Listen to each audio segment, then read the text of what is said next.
सम्मानित भारतीय जीवन बीमा निगम में कार्यरत सभी अधिकारी एवं कर्मचारी बंधुओं, अभिकर्ता बंधुओं सहित 28 करोड़ लगभग पॉलिसी धारकों, मैं आप सभी से अपील करना चाहता हूँ, बड़ी ही नम्रता के साथ, बड़ी ही प्रबलता के साथ, अब वो समय आ गया है कि हम अपने गलतियों को रियलाइज करें।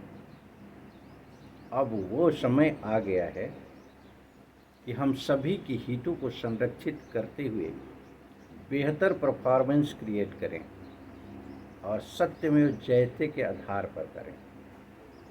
इसके लिए सच्चाई है कि हमें अपने कर्तव्यों को नैतिकता के आधार पर अपने कर्तव्यों का पूरी तरह से जिम्मेदारियों से अनुपालन करते हुए, चाहे हम प्रथम श्रेणी अधिकारी के रूप में हों, द्वितीय श्रेणी अधिकारी के रूप में हो, तृतीय श्रेणी कर्मचारी के रूप में हो या हम अभिकर्ता के रूप में हो, हमें अब अपने दायित्व का बोध करते हुए ईमानदारी से काम करना पड़ेगा।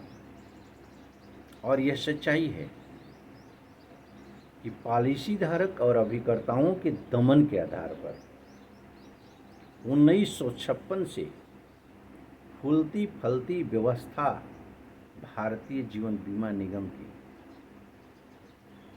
और भ्रष्टाचार के रूप में स्थापित व्यवस्था को संचालित करने वाले भ्रष्ट अधिकारी,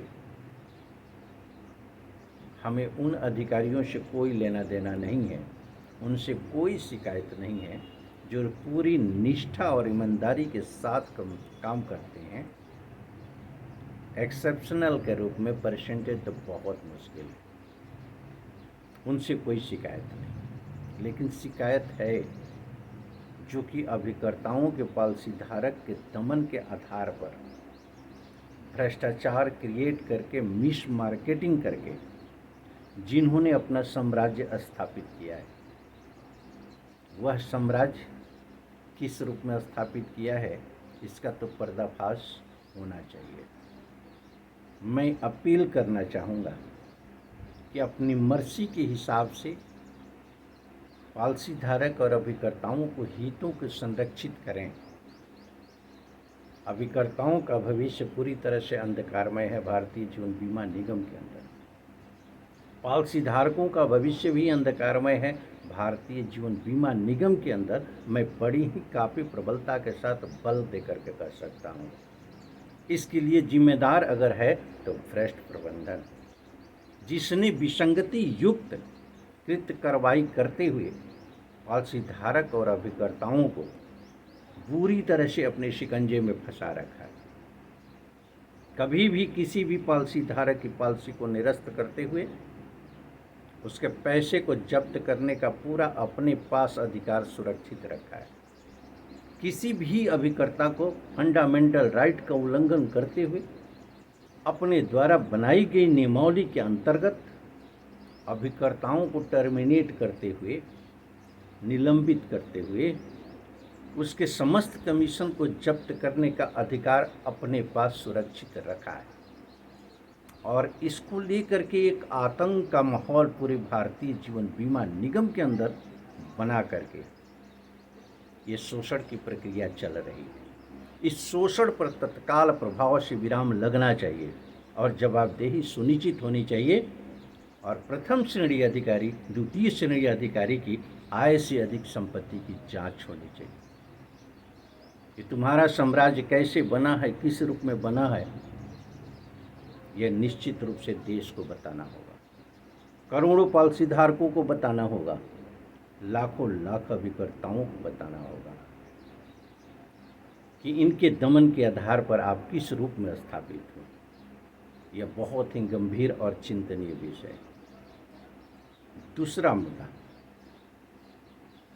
आपके पास किसी भी तरह का कोई जवाब नहीं होता। सूचना अधिकार अधिनियम 2005 के अंतर्गत अगर कोई सूचना मांगी जाती है जिसके लिए फटकार माननीय आयोग द्वारा लगाए जाते हैं उच्च प्रबंधन को, फिर भी सूचनाएं गलत दी जाती है। अभी 10 अगस्त 2026 को सुनवाई के दौरान भी फटकार लगी है माननीय आयोग के द्वारा और दी गई सूचना को निरस्त करते हुए पुनः सूचना देने के लिए आदेश पारित किया गया। इससे अंदाज़ा लगाया जा सकता है कि आप कहीं भी सक्षम नहीं हो बातों का जवाब देने के लिए। आप नियमों का उल्लंघन करते हुए भारतीय जीवन बीमा निगम के नियमों की अवहेलना करते हुए, IRDA के निर्देशों की अवहेलना करते हुए अपने भ्रष्टाचार को स्थापित करके लगातार शोषण की प्रक्रिया आप जारी रखें। अभी भी सुधार का वक्त है। सुधार की दिशा में आप पहल करनी चाहिए, नहीं तो बड़ी ही प्रबलता से अब आवाज़ उठेगी सत्यमेव जयते के आधार पर, और सत्यमेव जयते के आधार पर सत्य की जीत होगी, असत्य और भ्रष्टाचारियों की हार होगी, इसमें कोई संशय नहीं है।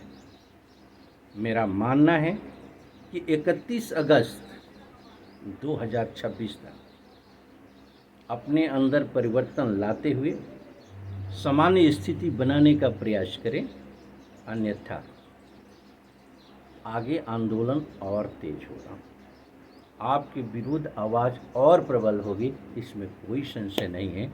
अविट प्रमाण ये सारी बातें की जाएगी। तो ये सच्चाई है कि संघर्ष की स्थिति में तो निश्चित रूप से नुकसान का होना स्वाभाविक। तो मैं अपील करूँगा कि इससे बचने का प्रयास होना चाहिए। सुधार की प्रक्रिया के अंतर्गत आगे देखते हैं आपकी सोच क्या है, किस रूप में है, फिर पहल होगी। तब तक के लिए हमें अपनी वाणी पर विराम देना है। कोशिश ये करना है कि सौहार्दपूर्ण वातावरण के अंतर्गत पॉलिसी धारक और अभिकर्ताओं के हितों को संजोया जा सके। इसी उम्मीद के साथ, इसी विश्वास के साथ मैं अपनी वाणी को विराम देता हूँ। धन्यवाद।